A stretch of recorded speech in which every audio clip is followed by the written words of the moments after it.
Hello friends, कैसे हैं आप सभी। आप में से बहुत सारे स्टूडेंट का सवाल था कि सर सीयूटी पीजी का रिजल्ट आ चुका है, इसके बाद काउंसलिंग स्टार्ट होगी, एडमिशन प्रोसीजर स्टार्ट होगा, तो उसके लिए हमें क्या क्या डॉक्यूमेंट अरेंज करने होंगे, किस किस की डॉक्यूमेंट की हमें जरूरत होगी ताकि हम टाइमली उनको अरेंज कर लें, ताकि काउंसलिंग में किसी प्रकार का प्रॉब्लम ना हो। तो उसको लेकर हम डिटेल से डिस्कस करने वाले हैं। तो फ्रेंड्स, हालांकि आपके पास जो नॉर्मल डॉक्यूमेंट है उन्हीं की जरूरत होगी, ज्यादा आपको इसको लेकर टेंशन लेने की जरूरत नहीं है। मैक्सिमम जो स्टूडेंट्स आपके सेंट्रल यूनिवर्सिटीज है उनमें स्टूडेंट्स आपके ये डॉक्यूमेंट्स की जरूरत होगी, जिसमें आपका 10th का सर्टिफिकेट आ गया, 10th का मार्कशीट आ गया, 12th का मार्कशीट आ गया। इसके साथ ही सीयूटी पीजी के एडमिट कार्ड की भी जरूरत हो सकती है, पिछले वर्षों में उसकी जरूरत थी। इसके साथ ही आपका सीयूटी पीजी का जो स्कोर कार्ड है आपने डाउनलोड नहीं किया तो आप डाउनलोड कर लेना, उसकी भी आपको जरूरत होगी।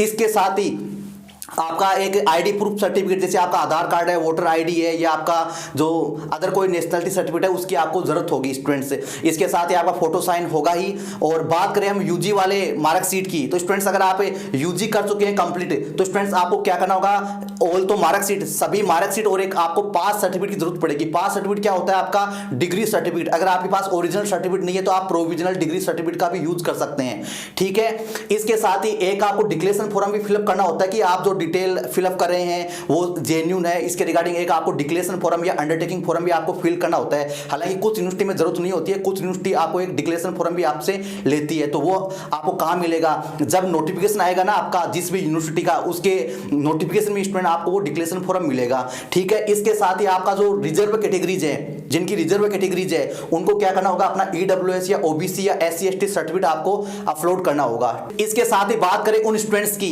जो अभी फाइनल ईयर में, जिनका फाइनल का रिजल्ट अभी अवेटेड है, तो उनको टेंशन लेने की जरूरत नहीं स्टूडेंट्स। उसके लिए आपको जितने अवेलेबल आपके पास मार्कशीट है वो आपको अपलोड कर देने हैं, जितने अवेलेबल है आपके पास। अगर ईयरली मोड है तो प्री फाइनल ईयर तक या प्री फाइनल सेमेस्टर तक आपके जो मार्कशीट है वो आपको अरेंज करके रखने हैं। इसके साथ ही जो डॉक्यूमेंट आपके पास मिसिंग है या उसके रिगार्डिंग आपको एक अंडरटेकिंग या एक डिक्लेरेशन फॉर्म भी आपसे लिया जाएगा, ठीक है। इसके साथ ही बहुत सारे स्टूडेंट का ये भी सवाल होता है कि सर क्या हमें गैप सर्टिफिकेट की जरूरत होगी। मैक्सिमम यूनिवर्सिटीज में गैप सर्टिफिकेट की कोई जरूरत नहीं होती है काउंसलिंग के टाइम पर। हालांकि जब आपका फिजिकल रिपोर्टिंग होता है उस टाइम पे कुछ यूनिवर्सिटी आपसे गैप सर्टिफिकेट लेती है, लेकिन वो इतना जरूरी सर्टिफिकेट नहीं है। अगर आपको जरूरत हो तो उस टाइम पे आप बना लेना, पहले बनाने की जरूरत नहीं है, क्योंकि maximum university gap certificate require नहीं करती है। तो ये आपके स्टूडेंट कॉमनली डॉक्यूमेंट रहने वाले हैं। हालांकि कुछ स्टेट यूनिवर्सिटीज हैं तो उनमें भी इस प्रकार के डॉक्यूमेंट आपके लिए होते हैं। हालांकि इसमें मैक्सिमम जो डॉक्यूमेंट होते हैं वो ऑप्शनल होते हैं, जो कंपल्सरी सब्जेक्ट होते हैं वो यही होते हैं। आपका 10th का मार्कशीट, 12th का मार्कशीट, आधार कार्ड है या नेशनलिटी सर्टिफिकेट है, आपकी यूजी मार्कशीट है, आपका कैटेगरी सर्टिफिकेट है,